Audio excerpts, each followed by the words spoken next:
Well, this is not just a taste of Taranaki, if you like, but a taste of the energy of Taranaki. And if there is a company that embodies the principle of energy, if there is a company that is an exemplar in terms of how it's achieved and promoted economic development, it is Venture Taranaki, formed in 1998 by our next speaker, who has also formed ED organisations in Romania and in Poland. He was a recipient last year of the New Plymouth Mayoral Award for Business. He's a board member of the Economic Development Unit of the AUT, and he's the CEO of VT, Venture Taranaki. Huge welcome, please, for Stuart Trundle.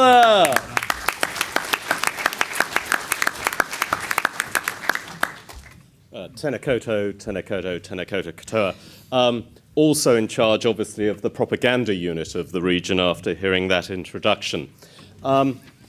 I'm going to put a first slide up, which is actually giving you a bit of a disclaimer that firstly, internationally, we would be deemed a regional development agency. But I think it is important to acknowledge we receive no funding whatsoever from the oil and gas industry. It is our role to give an economic lens, but a very much an independent and apolitical lens of industry sectors in our region.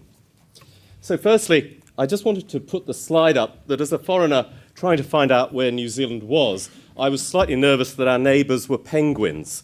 And as well as giving us a sense of some of the isolation of our nation, it probably is important to note that as a nation, only 4% of us are living above water, that 96% of our nation is actually underwater.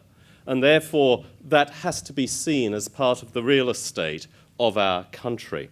And we're always mindful that when we think of a nation, we may think we're in the bottom quartile based on population. But actually, if we really took our landmass, we're in the top 5 nations. It's just, unfortunately, 96% of it is below water.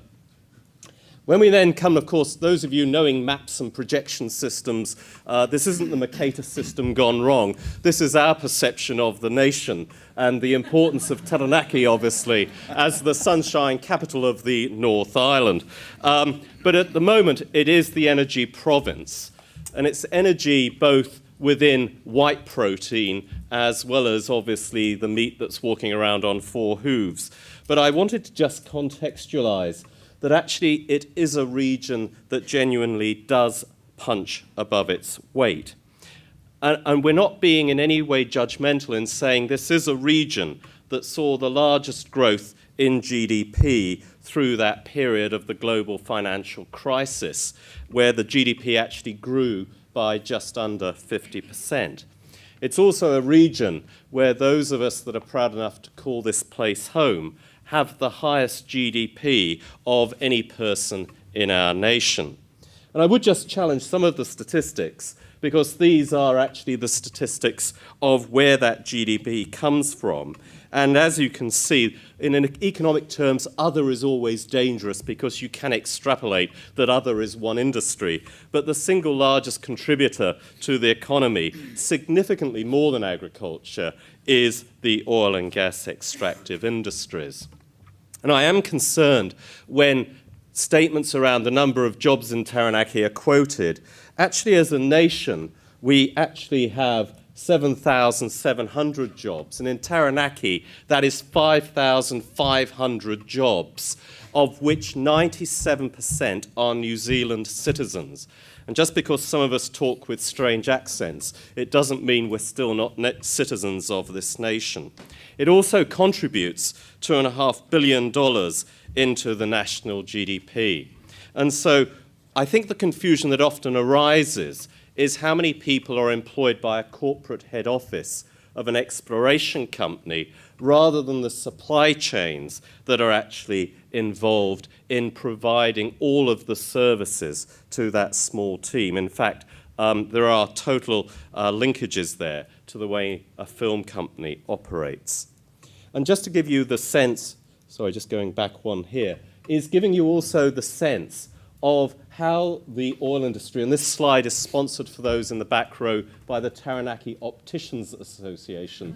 So if you look, we've struggled over the last 12 or 13 years to really grow that meat industry, the wood industry, And the dairy industry has challenges of growing outside now of New Zealand. One oil field can contribute an extra $1 billion of revenue, which you saw in Taranaki with that big growth spurt, was one particular project. Now, I did just want to go to this slide as well, because at a time in provincial New Zealand, the sense is our economic future is derived from supercity Auckland. This is a province that has seen 25% job growth. And those 10,000 families in this region that are now in employment and seeing a revenue stream coming in to that family are obviously reliant of the overall economic activity that has been undertaken in our province. But it is 25% higher than the start of the decade. Now, I wanted to take you on a history lesson. Given that was the theme that we're looking backwards, I thought it was right to look backwards, because this actually has applications, I suspect, for other regions that are confronting what we have dealt with for many, many years. That pre-1865, both ladies on the beach walking there and others were finding this black sticky stuff on their feet and were complaining about the black sticky glue that was coming out of Namutu Beach. And if you do get the chance, there is still to this day a nodding Nelly quietly chundering up and down, lifting up oil, still producing from Namutu Beach. So from 1865, the longest continuous production facility, we're told, in the Commonwealth. So the example can be, sometimes in a sense of reviewing economic outlooks, the wealth literally could be beneath your own feet. Then if any of you in the room are by the name of Scott, Smith and MacDonald, rush home tonight, go to your roof and see if you've got any share certificates from 1865, because those three started digging a hole down on the beach. Now, just to reassure the lawyers in the room, they'd got down to about 20 feet when, of course, the man from the council arrived and asked them, did they have a consent for what they were doing? So to reassure you, the tension between economic endeavour and regulatory authorities has been alive and well since Victorian times. It stopped them dead in their tracks. And of course, if you want to go to Pukeariki Museum, you can actually see the edition of June 1865 of that paragon of journalistic license, the Taranaki Herald, where letters to the editor flooded in about these particular issues. They concerned about their inexperience, the lack of capital, their concern for safety if this stuff actually caught fire. So I guess, in a sense, community and social license issues, again, are nothing new. In fact, if I have a concern, the mere fact that we've put into the English language a word called social license worries me, because a license is something you apply for, you pay a fee, and you get issued a particular license. I think that's misleading. It's actually more about community and business working in partnership for common objectives. So what happened? Well, I'm not saying this is a good example to replace legal advice, but they actually put the local publican at the Taranaki Breakwater Tavern onto their board and made him their spokesperson.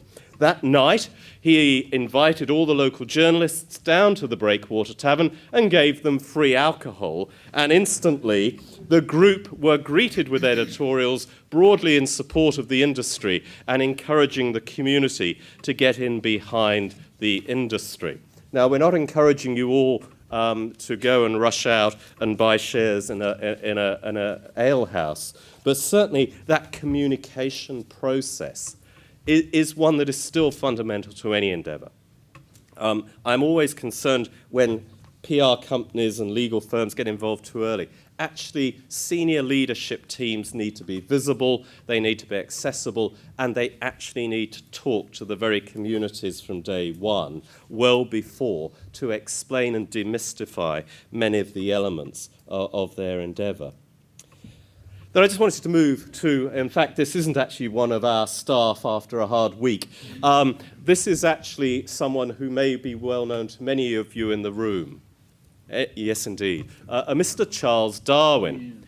And indeed, Mr. Darwin observed, which again may be interesting, that it's not always the fittest and strongest, and you could argue economies, that survive. It is those that are able to adapt and are most readily able to respond to external influences. Otherwise, I'd be talking to a room full of Tyrannosaurus Rex if he'd got it wrong. So where does that actually put here? Well, I just wanted to give a snapshot insofar as we were challenged by the organisers to just give a bit of a snapshot of what could happen.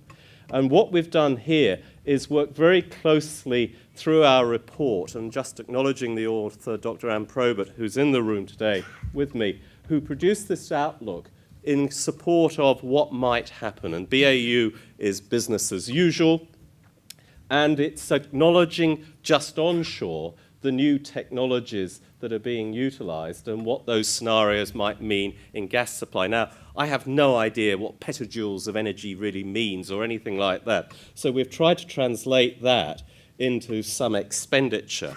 And again, I think this is important as a nation, that we are aware of, depending on government policy over the coming years, the outlook over the next 10 years can be quite diverging economic outlooks. Now, I'm not purporting to go down one pathway or the other. What I'm just trying to present are what are the options as a nation that we need to confront.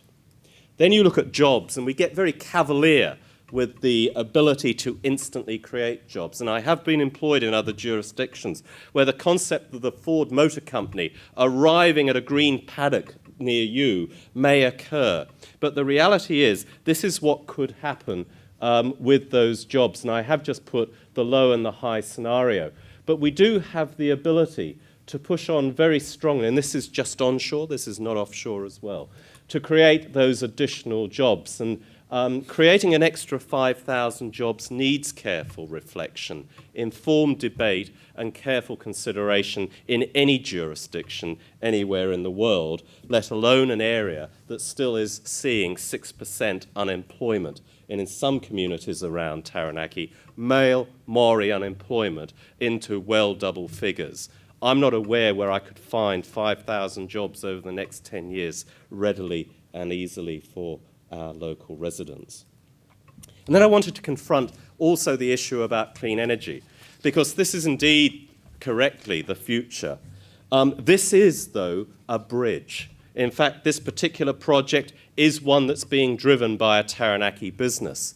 But it is a Taranaki business that's actually earned its capacity and capability by working in the energy sector and is now using that expertise within Wave Energies to actually get a sense of how it can be a bridge to the future. We do need time, but it is the capacity and capability of actually developing the intellectual property that has to be gained from somewhere. And in this case, it is being gained from that energy sector before it moves into the clean energy environment. So what does the future look like? Well, actually, if we all knew that, we'd probably bet on the America's Cup outlook. And the reality is, futures are always about options. And at the end of the day, there are two options, perhaps. This is what can happen if your local energy power station actually presses a few wrong buttons and forgets to realize what some of those warning dials can be. And in a Soviet state, how easily a whole community can be decimated if we get our energy decisions wrong. Nor am I suggesting this is the Todd Aquatic Centre in about 2 years' time in New Plymouth. This is actually through one of our sister city relationships when they heard our mayor was going for a swim. But at least it gives you the sense of those two very bleak opportunities. And perhaps the reality, the energy future of not just this province but our nation, is actually in the hands of all of us, and especially those of you in this room. Thank you. Oh, thank you.